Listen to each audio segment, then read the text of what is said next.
LinkedIn presents. If Ivy League colleges were honest, they'd remind their entering freshmen that most of them were the winners in a game where the table had been tilted in their favor from the start.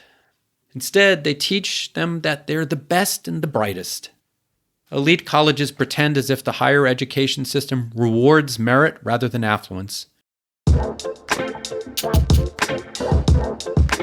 Good morning. It's Friday, and I'm Michael Kovnat, slightly hobbled by allergies, but soldiering on. So where did you go to college? Where are your kids planning to go? In America, these can be surprisingly loaded questions. The price tags at most private colleges are sky high, the prestige can be intoxicating, and the actual educational value, well, often not what you'd expect. That disconnect and how it reinforces class divides is at the heart of Poison Ivy, How Elite Colleges Divide Us, by Evan Mandery. Evan is a professor at the John Jay College of Criminal Justice and a contributor to Politico. He'll join us to share his big ideas right after this quick break.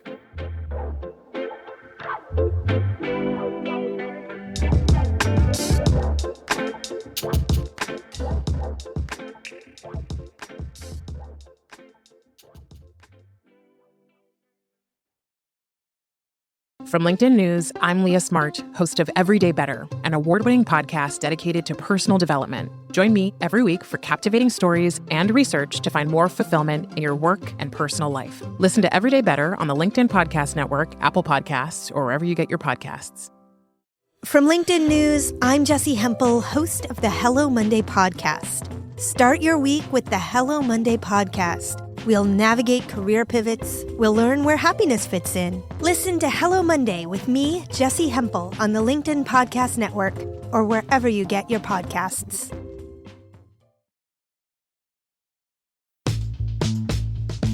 For several years, I took a train between two worlds. At one end was an affluent suburb where 70% of the people are white, and the average family income is nearly $250,000 per year. At the other was John Jay College of Criminal Justice, part of the City University of New York, where I've taught for the past 23 years. At CUNY, just 16% of the students are white, and more than half come from families earning less than $20,000. The chasm between the fortunes of the people I lived with and the brilliant, hard-working young men and women whom I taught was massive. Almost no one who attends John Jay lives in a wealthy suburb. Almost no one from a wealthy suburb will attend a college like John Jay. My name is Evan Mandery, and this train ride is an apt metaphor for my life, most of which I've spent in schools, traversing class boundaries. Over the past 4 decades, I've taught almost every type of student in every imaginable environment. And I'm here to report that America maintains an apartheid education system. Now, that's probably not a surprise to you. The inequities of American education, particularly at the elementary and secondary level, have been well documented. But, for the most part, America's elite colleges, which are overwhelmingly rich and white, have denied responsibility. Elite colleges look the way they do, they say, because America looks the way it does. What if the causal chain is reversed? What if America looks the way it does because elite colleges look the way they do? My book, Poison Ivy, How Elite Colleges Divide Us, began on a bet. I was at dinner with a close friend who argued that, all things considered, Harvard was a force for good. My friend was repeating a story that Harvard tells, a story of access and diversity. I'll argue that almost every element of it is a myth. Not a lie exactly, but as misleading as the TV commercials run by energy giants, celebrating the pittance they spend on gravity lights and bio-beans while ignoring the hundreds of millions they spend lobbying to defend their right to emit carbon dioxide. Elite colleges cement class hierarchies, and their principal partner are affluent suburbs. That train I used to take is at the heart of what segregates America. Upon having children, most affluent, yes, white families either send their kids to private school or flee the city for a wealthy suburb. They're chasing access to lacrosse teams, science programs, and the sort of distinguishing excellences that elite colleges arbitrarily choose to value, and affluent suburbs are uniquely able to provide. These communities organize to do everything within their power to land their children at an elite college. This, I argue, is the organizing principle of upper-class American society. Now, I understand how challenging this statement will be to many readers and listeners, but Poison Ivy is at bottom a story of hope.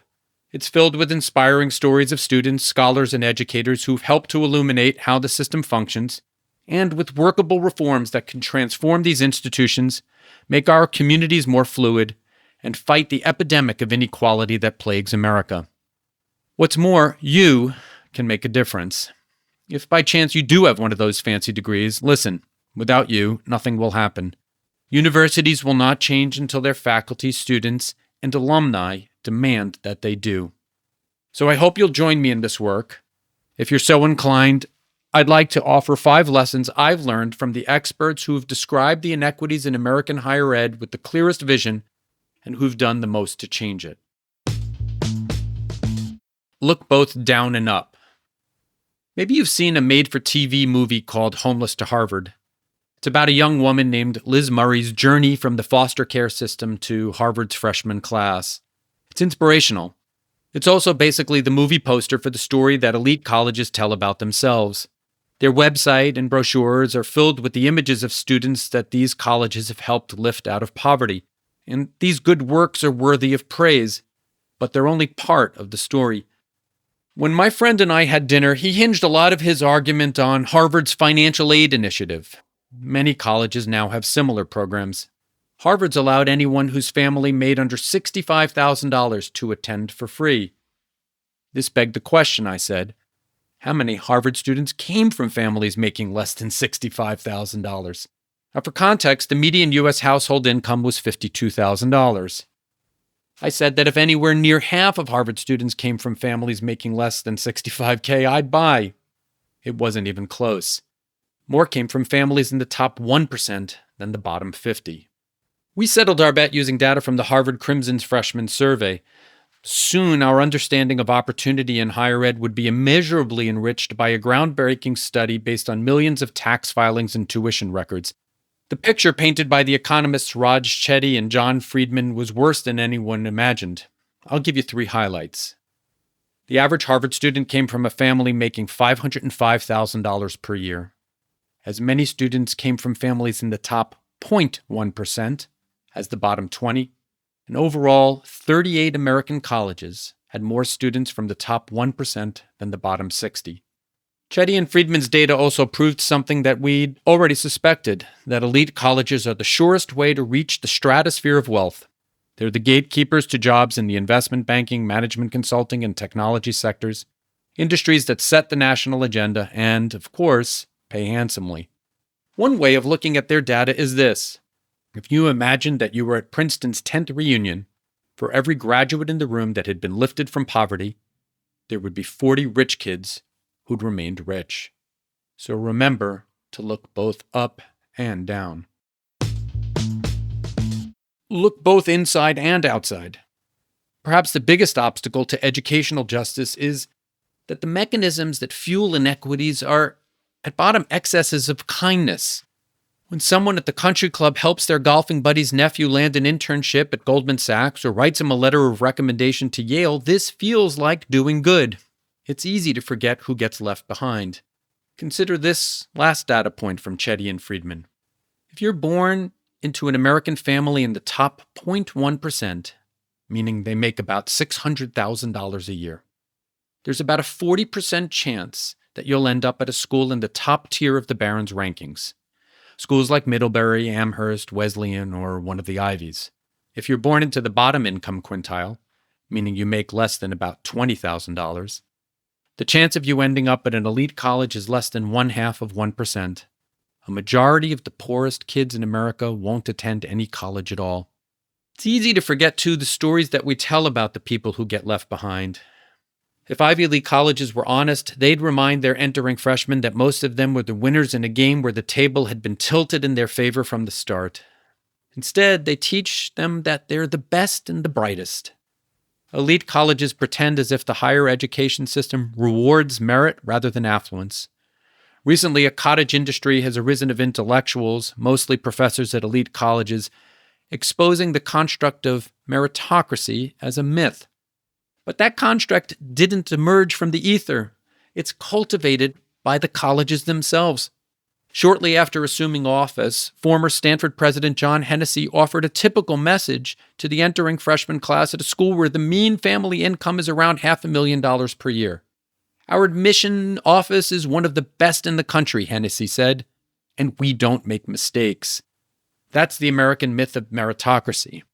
The downside is that it implicitly frames disadvantage as a failure of skill and effort. This leads to a politics of humiliation and legitimizes grievances with the system. Ford Foundation President Darren Walker draws a careful distinction between generosity and justice. Generosity is about the size of the gift. Justice is about the underlying systemic problems, and it requires consideration of both the good and harm caused. As Walker puts it, generosity makes the donor feel good. Justice implicates the donor. Harvard has a $53 billion endowment.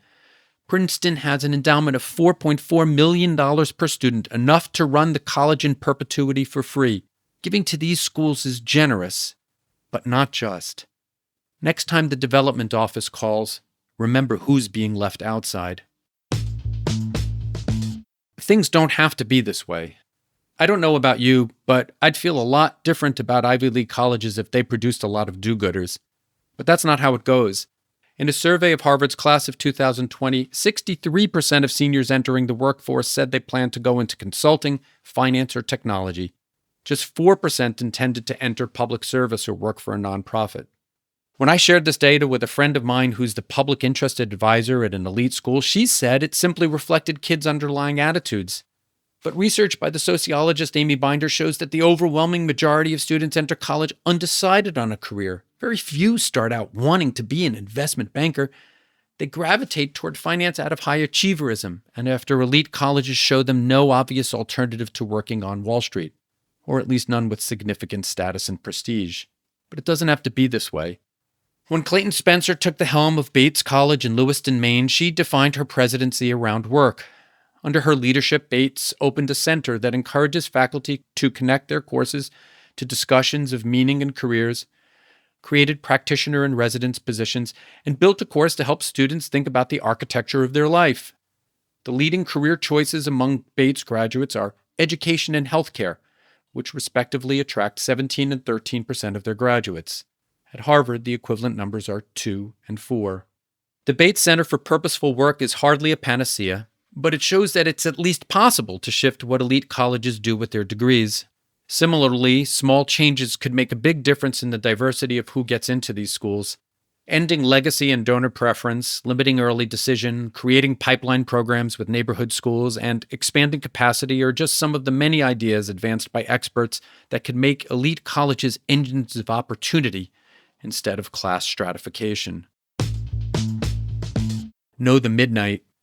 One of the coolest people I met in the course of writing my book is a man named Simon Cataldo. He's now a lawyer running for state rep in Massachusetts, but in 2010, he was a recent college graduate doing Teach for America at a high school in Harlem and on the verge of despair. No matter what he tried, he couldn't get through to his students. He was ready to quit when on a trade ride home for Thanksgiving, he had the idea to teach his kids lacrosse. Today, Harlem Lacrosse and Leadership has programs on 18 sites in 5 cities and serves about 1,300 students each year, less than 10% of whom are white. It's far and away the largest provider of opportunity in lacrosse to young men and women of color. The commonality of the people I met who've done the most to create opportunity and soften segregating borders is that they've gotten out of their bubble. The poet Robert Frost, who toiled in obscurity until he was almost 40 years old, called it knowing the midnight.